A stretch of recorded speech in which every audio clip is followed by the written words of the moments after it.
Magandang araw po sa inyong lahat sa Tuesday edition ng The Stock Market Today. Ngayon ay May 11, 2021.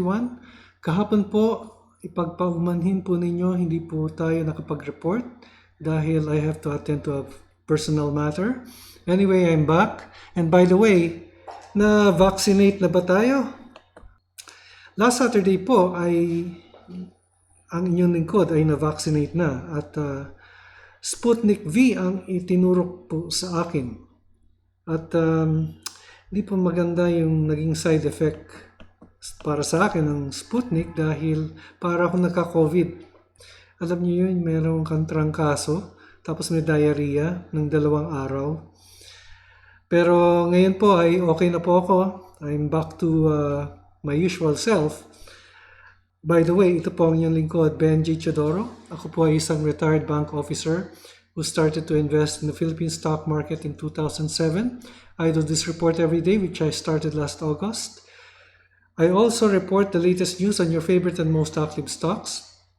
And if you like the content, I invite you to subscribe to my channel. And if you have stocks in mind that you want reviewed, please comment in the comment box and I will prioritize.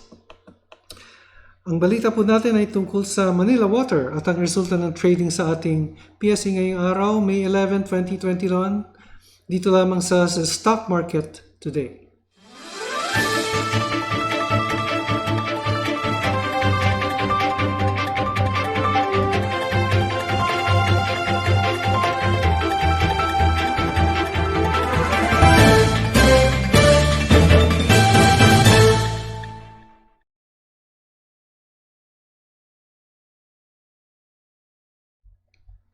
Okay, dito na po tayo sa ating Philippine Stock Market Index. Now, let me put it up. Okay. The PSEI gained 9.42 points, that's 0.15%. Kahapon po ay green candlestick din po siya. And index ended a bit higher at 63.70. Now, it's higher and ended at 6326.83 or 15%. Kahapon ay it's up 0.94, almost 1%. So unti-unti siya umaakyat, but these are weak candlesticks. And if we'll take a look at the market summary, antayin lang po natin ang market summary. Yung anak ko today na bakunahan at Sinovac po ang itinurok sa kanya. Mga 3 weeks po ang pagitan or 3 to 4 weeks yata ang pagitan bago siya mag-second dose. Okay, 122 companies declined, 82 advanced, and 43 companies remained unchanged. And on the sectoral indices, the all-share index is up 0.3% or 0.03%, while the sectoral indices ended mixed. The services ended flat, while the holding companies and the properties are in the green. Not much, 0.29% pareho ang increase. The financials, industrials, and mining are down. Mining is down at 2.693%. Now let's take a look at the market status. We will be reviewing the top 10, but first we'll be reviewing the Manila Water. Manila Water will be our first stock, and then followed by ICT, Ali, BDO, ACEN, SM, Dito, AP, TEL, and Ayala Corporation, rounding out the top 10.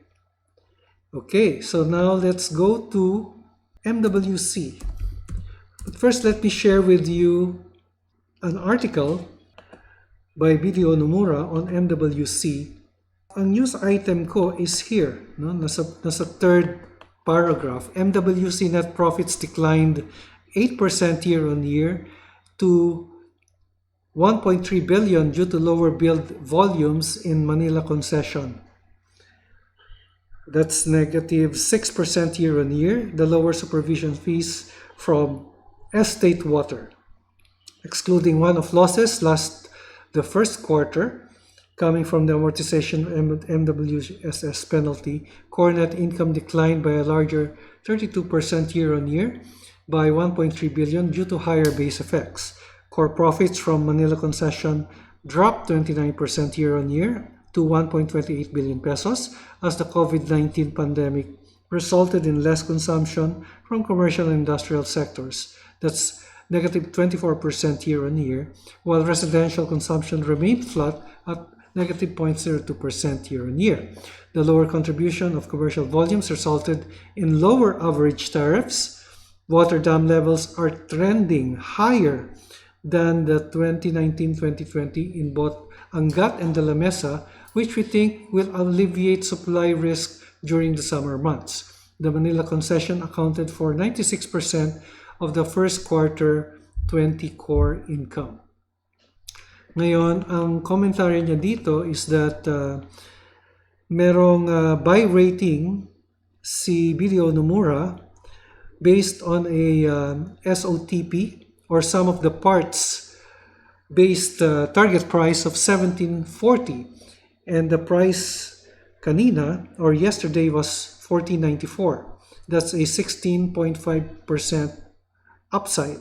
Overall, we think the revised concession between MWC and the Philippine government is quite attractive considering the 12-month nominal return, 15-year concession term, and retention of the rate debasing mechanism. MWC still trades at an undemanding 6 times 2021 PER versus 14 times peer comp average of water companies in Asia, despite the renewal of the concession agreement. The new concession agreement with the government has retained the rate debasing mechanism.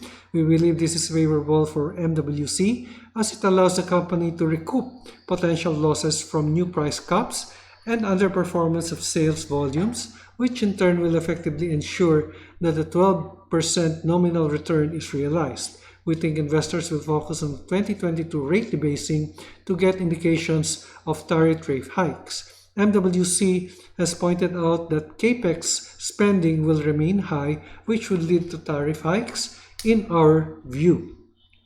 So let's now go to how MWC fared in our local bourse today. So if you'll take a look, naku, bumagsak siya, oh. Solid red candlestick at 14.34, that's 60 centavos down. At nandito po yung support niya. Sorry po, I don't have a mouse, but I'll just rattle off to you the support level. Medyo mabagal lang po ako, pasensya na po at wala po akong mouse na iwanan ko po sa bahay. 13.70 to 13.80 po yung support ni MWC. And it is essentially bearish since the RSI is bearish at 45. And then after that, ICT.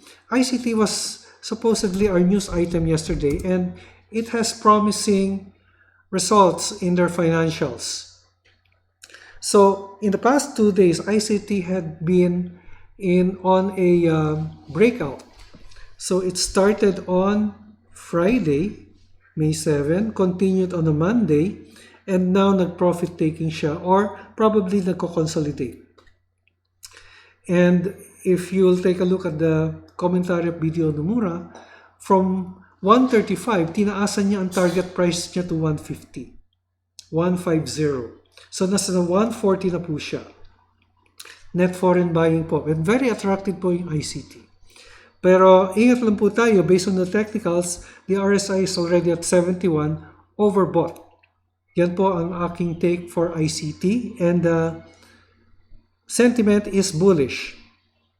Bullish po yung sentiment for ICT. The next is BDO or Ali. Okay, Ali naman is still bearish, ended with a green candlestick, but it's just 5 centavos gain to end at 32.25. So still bearish siya.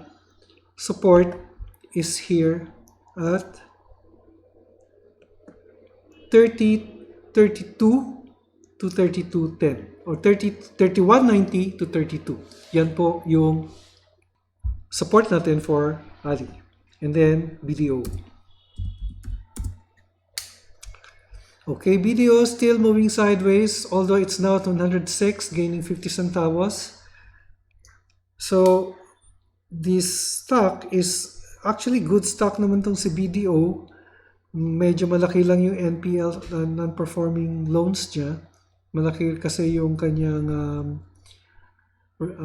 allowance, no, for probable losses. So if we'll make a Darvas box, for a while BDO had been already moving at this level. Sorry, hindi ako makagawa ng Darvas box.